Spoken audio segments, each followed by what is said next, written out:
Le message est clair pour ces enfants.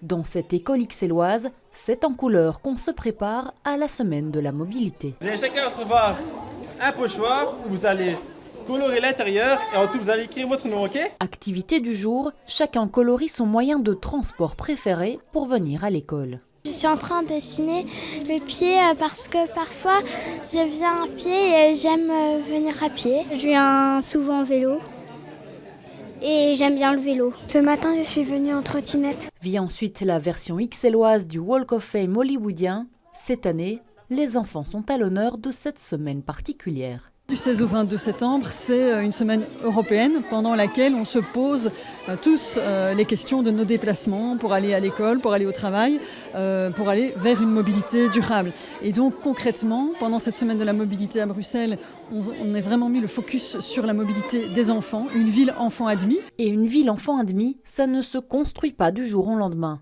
Ce sociologue étudie l'évolution des enfants en milieu urbain, comment la ville peut s'accorder au déplacement des plus jeunes, alors que 70% de l'espace public est adapté aux voitures. Je pense qu'il est important de réduire la présence des voitures dans les villes.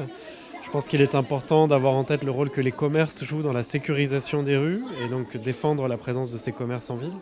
Et aussi essayer de recréer, d'encourager l'interconnaissance dans les quartiers qui rassure beaucoup les parents au moment de laisser leurs enfants seuls dans la rue. Plusieurs pistes de solutions pour aider les enfants à se réapproprier l'espace public. L'école du Bois de la Cambre a déjà commencé.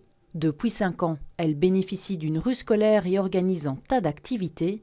À pied ou à vélo, ces enfants continueront de se faire entendre le plus loin possible. Toujours droit dehors, jusqu'à San Francisco.